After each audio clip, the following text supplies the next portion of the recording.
Hello, ladies and gentlemen. The Fuzz is here, and I want to talk about our wonderfully, totally not badly designed rating system. So, a lot of people have expressed their dissatisfaction with how the system works, myself included, and how it is often disadvantageous to play games if you're at the top or near the top because of the risk of falling behind considerably. Now, I want to look at exactly what the problem is with the system and maybe compare it to some other games like Hearthstone and chess. So, first of all, what's the biggest problem with the system right now? It's simply the fact that the number of points you can lose or gain in a game varies way too wildly. Joro has told me once he lost 91 points for one loss. 91 points. So that would take him from rank 4 to like rank 14. Drops 10 ranks for a single loss. That is ridiculous and completely unacceptable. So the problem is, let's say right now I'm rank 3. If I want to beat Clone, I would have to win, honestly, I don't know, because I've gotten anywhere between 50 points for a win and like 5 points for a win. So that's weird, right? Well, let's say I get like 10 points on average for beating like some lower rated player. I have to win, let's say, 3 or 4 games to beat Clone. But if I lose even one game, then I'm going to drop to like rank 9. And then if I am at rank 9, then again, I have to win even more games. And if I lose even one game there, then I keep dropping. Basically, you have to maintain a ridiculous win rate to climb the ranks, or you have to get lucky or something. But why is this a problem? The problem is, right now, we're kind of using a rating system that is similar to chess, but the, I don't know what you want to call it, the K factor is kind of too variant, where you gain or lose way too many points. Here's the problem, ladies and gentlemen. This game is not chess. The big difference between the two games is, number one, chess involves no luck at all. 0 RNG, all skill. That means if you lose to somebody much lower rated player, that's because you fucked up, not because you got screwed. You see the difference? But an even bigger reason is the difference in skill between like a top chess player, a grandmaster, and like, I don't know, an average club player. The expected win rate of a grandmaster against a club player is 100%. They are that much better. In fact, a grandmaster is expected to beat me 100% of the time, even though the difference in our ratings would be like, on average, 700 points. Yet if I won even one game out of 30 against a grandmaster, I would actually break even. They're that good. They're supposed to beat you every time. In Spellweaver, though, that's not the case. Let's say if we take the best player. I mean, I don't know. There's nobody really right now I could call the best player, but let's just go with Clone because he happened to be at the top of the ladder. He goes up against somebody rated 1200, right? Somebody who maybe doesn't have the entire collection but knows the game somewhat. How often is he supposed to beat this person? 100% of the time? Absolutely not. 75% of the time? At best, if you want to be optimistic.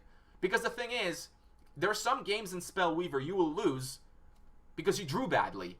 Or they drew extremely well. You went up against Rage, and, you know, it was Goblin Warrior, then Double Lizard, then Gibbo and Ronnie, and then just back-to-back fireballs, and you couldn't do anything.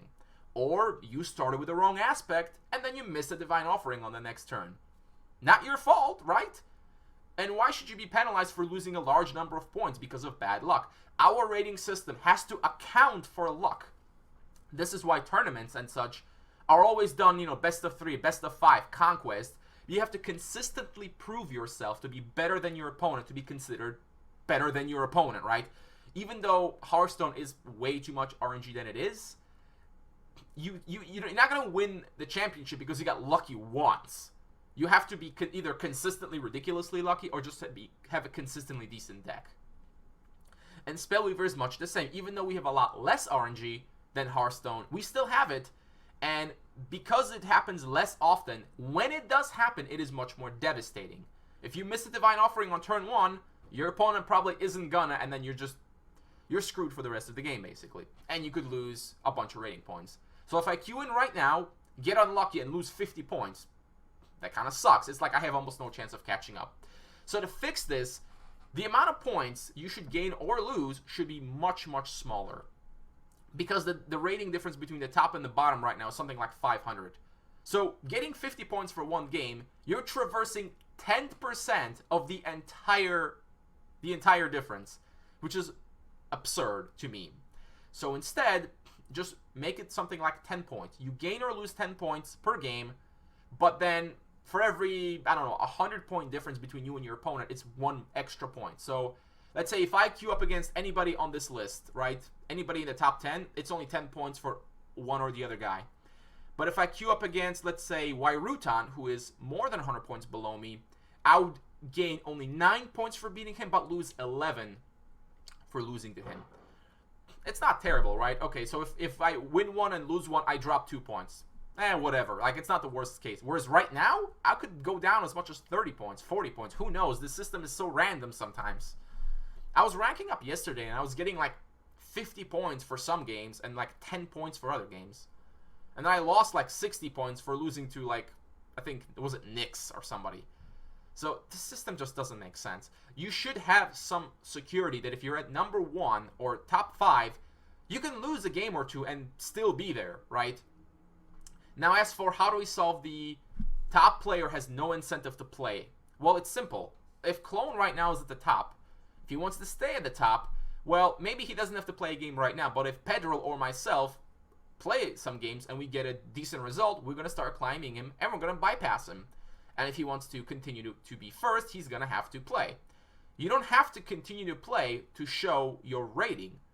A Grandmaster could reach Grandmaster and never play again. In fact, if you become a Grandmaster in chess, you are a Grandmaster for life, no matter what. You could never play a game again in your life, and you're still a Grandmaster. So I don't think the whole you have to keep playing to stay at the top should be a thing, because it's rating. This is how good you are. You must have beaten a bunch of people to get there, right? So you shouldn't have to keep playing. You should only have to play if you need to defend your crown. If Pedro wins a game right now, he overtakes Clone. Now Clone has a reason to play if he wants to be first. If he doesn't want to play, okay, he can probably stay on second, maybe third, probably won't fall much further than that.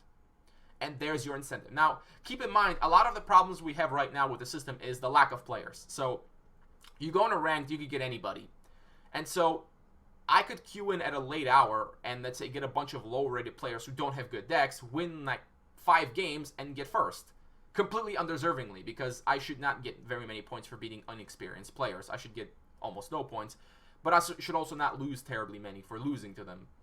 Because you don't want to be queued up into games where you stand to gain very little, but stand to lose a lot. And this is only happening because we don't have that many players. There's not enough people playing ranked.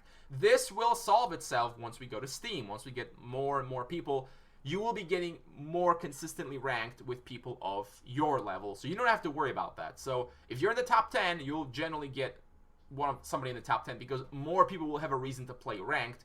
If A, they don't have to worry about losing all their points to a random RNG game, or there's more people that they can go up against, so they'll get people of the same level more or less, so they can play more competitive games and get a better understanding of their own skill. So don't worry about that, guys. That'll get solved, but we do need a better system so that current players want to play. Because not enough people right now want to play. We have enough players to make an interesting ladder if we wanted to, but it's just, if you manage to get to the top, if I, let's say, played a few games right now, got lucky, and I'm rated 1560, I'm not going to play again. Because now Clone has to win like 2 or 3 games and not lose, because if he loses, then he drops back, and I'm completely safe. And now I have no reason to ever play. Whereas if the gains and losses are smaller, you can rank up with a lot less risk, right? Also, right now, the only reason it's possible to climb is because Advanced Neva is just simply overpowered. It's way too good. If it's getting 80% win rates or whatever, that shouldn't happen. It really shouldn't. It's just too good. But with the patches coming up, so that'll shake things up a little bit, hopefully get people playing again. But come on, guys, we need to fix this rating system. It's insane. I know there's other things to look at, but I don't think we could launch with this system. I really don't, because new people that eventually are going to want to play ranked are just not going to like it. And even with a lot of players, if the gains and losses are so large, it's not going to work out. So that was my 2 cents on the matter. We'll have to see what happens. I'm looking forward to the patch. I will most certainly be covering it, as I'm sure will Giotto and probably Bolter as well.